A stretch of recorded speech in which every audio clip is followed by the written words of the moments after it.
Hi guys, welcome back to the channel. I'm back with a new one today, and what we're going to discuss is it's a little bit to do with relationships and a little bit to do with decision making, like how to make good decisions, why we make bad decisions. As usual, I'm going to be drawing from my own experiences and talking about how I've grown from things that's happened that, I wish never happened or that I wish happened differently. Um, Also, I want to put out a little disclaimer again, which I haven't done for a few videos. But again, please, if you're in abusive situations, if you're scared, you're worried, you're unsure whether something that's happening to you is normal, please reach out to one of the many, many, many organizations that help people to deal with mental health struggles, abuse, um, help get people to safety. I'm somebody who's used these organizations, whether it's local councils, therapy sessions, um, and yeah, I would always recommend it. So I'm going to put some links in the description for you to have a look, and some are mental health related, some are organizations you can go to that aren't the police, because a lot of people are scared to open cases on people and worried about the backlash. So if you just want somewhere to go to talk about things and to try and make a plan going forward, please use the links in the description. Um, and yeah, best of luck with your journeys and, getting the help that you need. And stay tuned to this video. Hopefully, you will feel empowered and strengthened by the end of it from somebody who has overcome abuse. So, I wanted to talk about decision making because I definitely, it was on my heart today, and I thought, well, why is it that some things happen to you that shouldn't have happened to you? And why is it that you've avoided situations that you've heard other people have fallen into or have, been worried about happening to people they love? And I thought, well, you've made a lot of good decisions over the years. And times when you've made bad decisions, you have learned from the consequences of that. And one thing I would attribute to good decision making is using your first thought. Like your first thought is often the thing that is either grabbing you and stopping you, holding you, is trying to protect you. And it's those feelings you feel when you're alarmed by something. And then your second thought might say, oh no, I can manage this. I can brush this off. Oh no, that happened, but yeah, no, no, no, it's cool. I'm going to keep going. And being in tune with that first thought, that thing that's like, hold on a second, that's not right. No, you don't like that. No, remember that happened to you before. Remember that happened to your friend. Um, Being in tune with that is something that takes practice. It's something that a lot of people struggle to do because we're going to go back to this, which I don't mean to offend anyone, but with the use of drugs and alcohol, that first thought and that first layer is often blotted out. And I think they call it inhibitions. Your inhibitions are released and you don't have something holding you back from doing things that make you loose and wild and free.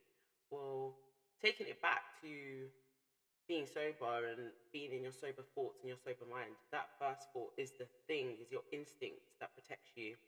So, for instance, you walk down the street, you're going to meet some new people, and you spot them. Before you spot them, before they spot you, you spot them, and you think, oh, I'm getting a bad vibe. I don't think I should go over there. I'm going to change my mind. And I'm going to tell you the amount of times I've pulled up to somewhere and I was going to go in, I was going to go and have a good time. I thought it was going to be a great night.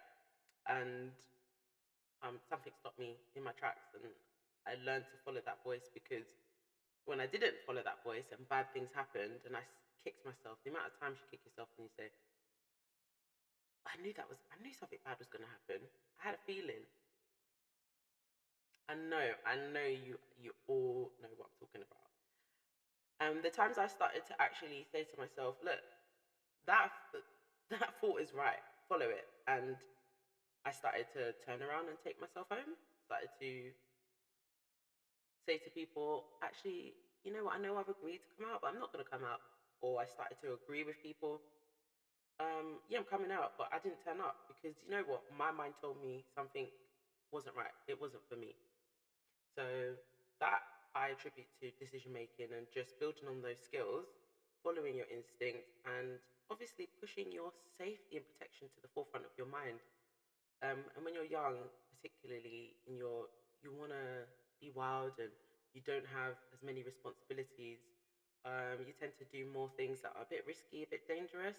I mean, people are dangerous any age group, but when you're younger and your parents have just sort of allowed you to go outside, just allowed you to spend hours outside after school or on the weekends, you don't have those instincts naturally as yet. Sometimes all you have is a small voice, and it isn't, based on instinct. It's based on just the vibe, the energy. And yeah, it's just my encouragement. Again, follow your first thoughts and ask somebody if they think, this group of people or this person I've just met, I want to meet them. What do you think? Ask a trusted person. Bring it to social media if you have to. I see a lot of people about to engage in dating and about to start talking to someone new and thinking of giving someone a chance, and they literally will, in an anonymous way, sort of project scenarios and say, "What do you think of this?" And I guarantee the feedback you're going to get is going to be so helpful. So don't be nervous, don't be scared, and don't allow people to corner you and make decisions for you. You know. So taking it to relationships and how I think that ties in is because relationships a lot of the time happen so quickly. And in my case, that is exactly what's happened. At one point you're strangers, and then before you know it, you feel so comfortable with somebody that you may be giving them more freedoms and more rights to you than you do your own parents or you do your own best friends. You're giving somebody access to your private thoughts. You're giving people access to your details, and you've let everything go. You've let your guard down completely, and that is what can sometimes make people vulnerable in relationships. And I guess the point of this video is to sort of try to help at that shift to where people are ending up in relationships that are not going anywhere. And if I tell you that I was 12 years old, sitting in school, listening to young women, young girls talking about relationships and how difficult they were at that time and the situations they found themselves in just from being too vulnerable, too open. If I tell you the amount of people that were hurt by the time they were 14, 15, you wouldn't believe me. Girls who should be innocent, should be at home playing with toys or watching cartoons, they're literally out here developing full blown relationships in a similar fashion to adults. So you got to think, as an adult with young children or around young children, the concept of relationships and getting close to people it should be taught in schools.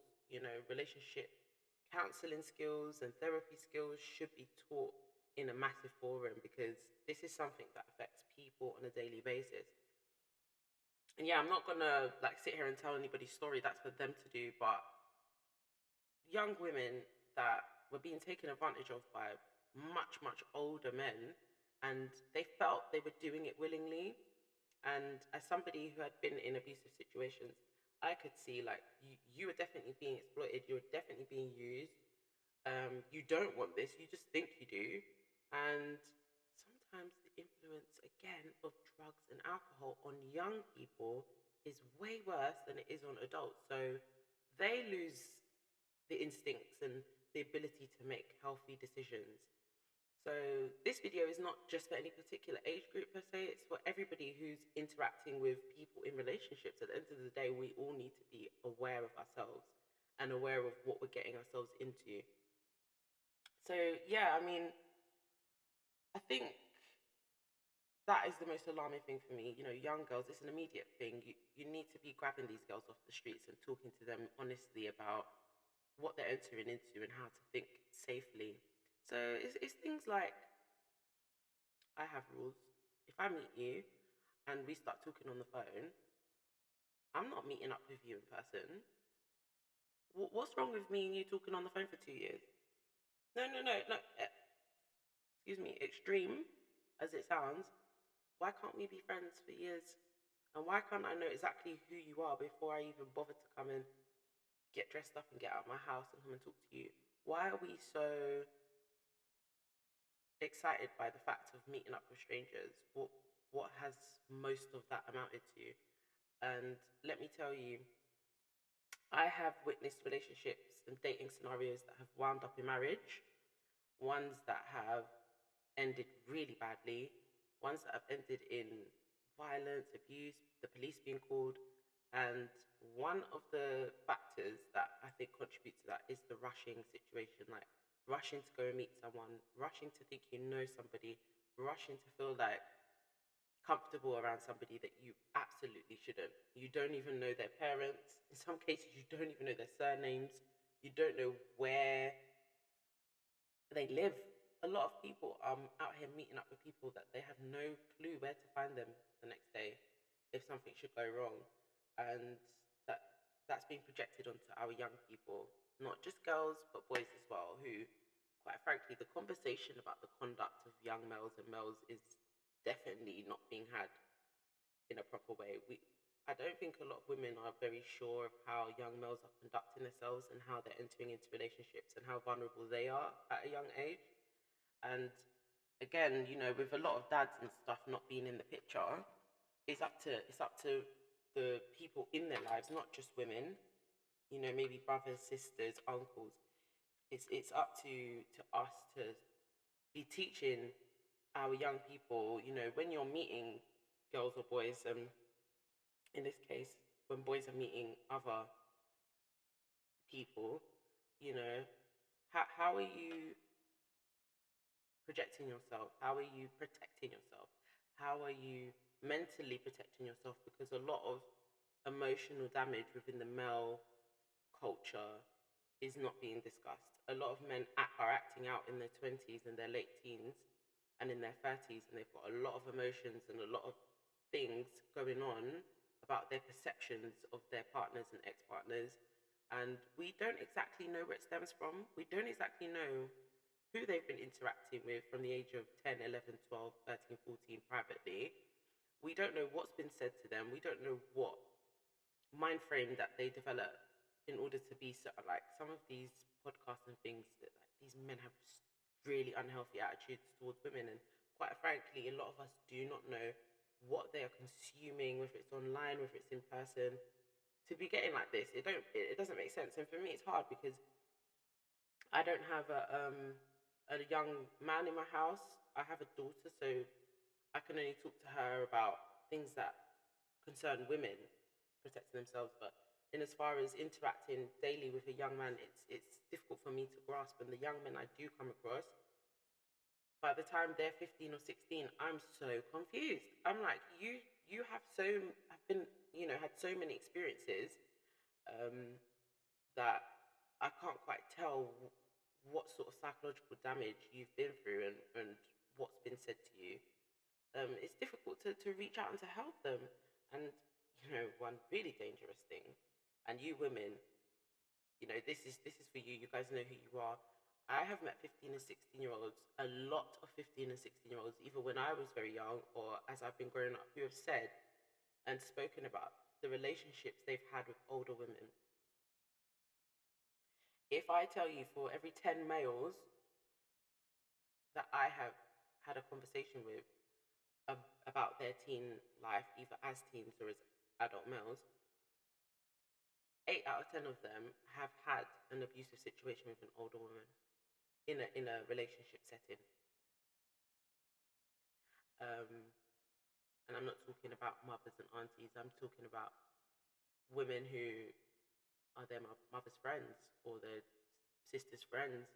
And this is not being spoken about, and it's something that some people have touched on, like, but I don't think I don't think people are ready for it. But you women who are exploiting young boys, you need to be so careful, because social media will be coming for you. And it's the same as a man taking advantage of a young girl, and we've seen the effects on society of that. And young children do not know how to make good decisions.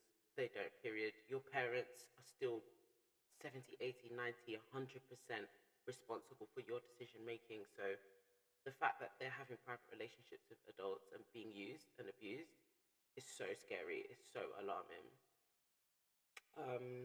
Yeah, and you know, if I could put anything out there, I would say stay away from young children. Just stay away from them. Your job is to protect them. You know. Anyway, I think again, what I wanted to add about decision making relationships is, in my eyes, there are two types of relationships that exist: good ones and bad ones. I don't see an in between. And if there is, please comment below. Let me know what you think the middle ground is of that scale. But I think your relationships, whether they end or they don't end, they either give you positive experiences or negative ones. They're either toxic or they're helpful, useful, and help you in your self growth. I mean, I think we've all been conditioned to look at toxicity as something that's helped us to grow. Oh, I had a bad experience, but I learned from it.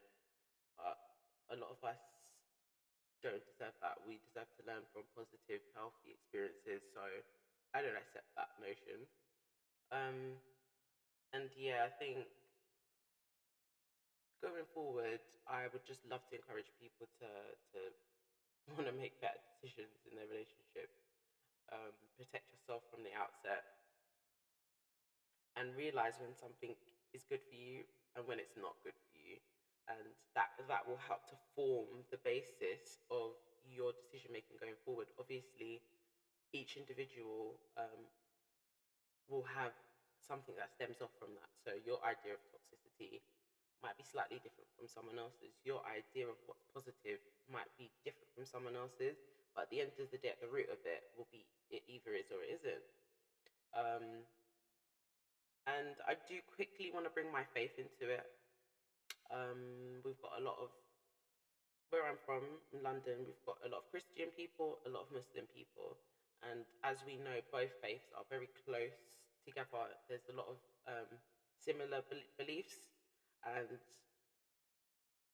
a lot of similar notions within both of the faiths. And I think one thing I could say, if you are a Christian, you are a Muslim, you are a person of faith, do not turn a blind eye to somebody who tells you they don't believe in your faith. Do not turn a blind eye to somebody saying that they do not believe in God.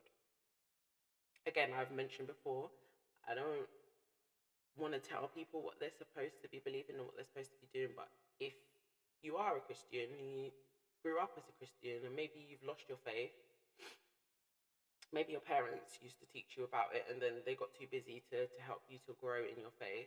Let me tell you, within your teens and your 20s, and you're looking to start relationships and you start having children and you start talking about marriage, do not turn a blind eye when somebody says to you, I don't believe in God. I'm not a Christian, I'm spiritual.